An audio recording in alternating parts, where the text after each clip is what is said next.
दुनिया के 5 ऐसे बहादुर लोग जो गवर्नमेंट के सामने नहीं झुके, किसी भी डील पर अपना घर बेचने पर रजामंद ना हुए, अपनी सारी जिंदगी की कमाई से बनाया हुआ घर एक ही झटके में कोई कैसे बेच सकता है, और वो भी तब जब गवर्नमेंट या कोई बिल्डर्स आपसे जबरदस्ती खरीदना चाहता हो। आज हम आपको ऐसे 5 घर दिखाएंगे जिनके मालिकान अपना घर खाली ना करने की जिद पे अड़ गए, चाहे इनको सरकार का सामना करना पड़ा या किसी मालदार बिल्डर्स का, लेकिन उन्होंने अपना घर खाली ना किया। आइए शुरू करते हैं। Number 5, Austin Springs. Washington DC में वाक़या बड़े बड़े अपार्टमेंट्स के बीच में दबा हुआ यह घर ऑस्टन स्प्रिंग्स नामी शख्स का है। 1980 में जब इस जगह पर बिल्डिंग्स बनने का आगाज हुआ तो कई लैंडलॉर्ड्स ने बिल्डर्स को अपनी जमीन या घर बेच दिया, लेकिन ऑस्टन स्प्रिंग्स ने बेचने से साफ इनकार कर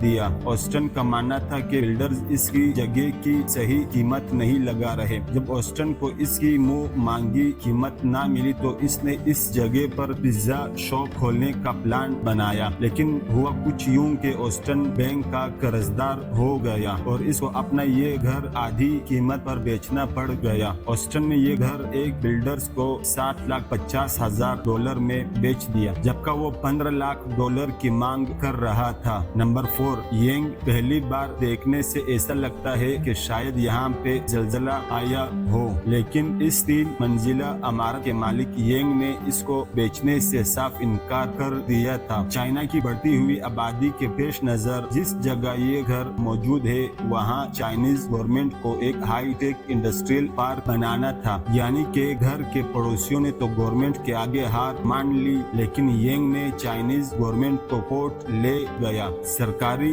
बिल्डर्स ने येंग के घर का पानी की सप्लाई, गैस और बिजली का कनेक्शन तक काट दिया। येंग को पानी भरने 1 किलोमीटर दूर जाना पड़ता और रात को मोमबत्ती की रोशनी में गुजारा करना पड़ता, और आखिरकार 2 साल केस लड़ने के बाद कोर्ट ने येंग के हक में फैसला दे दिया। Number 3, Masefield. वाशिंगटन में छोटा शहर है जिसका नाम है सिएटल। वहाँ मौजूद है एक शॉपिंग मॉल जिसमें एक अजीब व गरीब सा सुराख नजर आता है, लेकिन करीब जाकर देखें तो पता चलता है कि ये मॉल एक छोटे से घर के इर्द गिर्द बना हुआ है। ये बात है सन 2006 की। हुआ कुछ यूं था कि इस घर में एक 84 साल की खातून अकेली रहती थी जिसका नाम मेसफील्ड था। इस वक्त इसके इर्द गिर्द चंद घर बने होते थे और बाकी सारी जगह खाली होती थी। जब ये जगह कमर्शलाइज हो गई तो बिल्डर्स ने यहाँ शॉपिंग मॉल बनाने का सोचा। उन्होंने बाकी तमाम घरों के मालकान को तो काबू कर लिया, लेकिन ये खातून यहाँ से हटने का नाम तक नहीं ले रही थी। हत्ता कि मेसफील्ड ने $1 मिलियन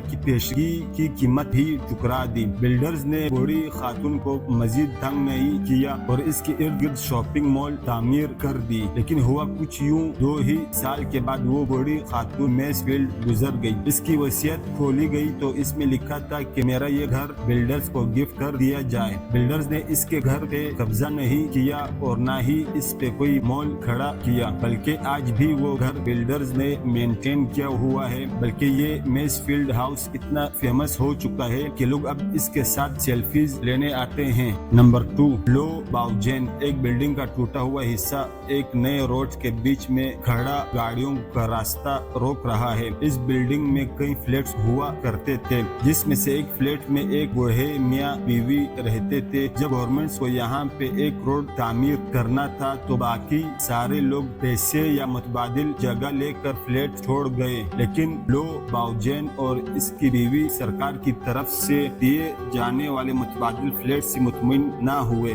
और उन्होंने अपना फ्लैट छोड़ने से इनकार कर दिया और टूटे हुए अपार्टमेंट में ही रहने का फैसला किया। मजबूरन सरकार को वो फ्लैट्स और इसके आसपास के कमरे छोड़ने पड़े और इसके इर्द गिर्द रोड बना दिया गया। और अब बारी है नंबर 1। जापान में नरीदा एयरपोर्ट के बीच में एक फार्म हाउस बना हुआ है। जब जापानीज गवर्नमेंट को इस जगह पर एयरपोर्ट तामीर करना था तो वहाँ मौजूद फार्मर्स ने अपनी जमीन सरकार को देने से साफ इनकार कर दिया। कई फार्मर्स आपस में मिल गए और काफी एहतजाज भी हुआ और कोर्ट में लंबे लंबे केसेस भी चले। आखिरकार फार्मर्स के हक में फैसला आ गया और सरकार को मजबूरन एयरपोर्ट का सिर्फ एक ही रनवे बनाने की इजाजत मिली। फार्मर्स आज भी वहाँ एयरपोर्ट के बीच में अपने घरों में रहते हैं। इनकी घर की खिड़की या इनके फार्म पे खड़े होके ऐसा लगता है कि रनवे पे खड़े हैं। नाजरीन, ये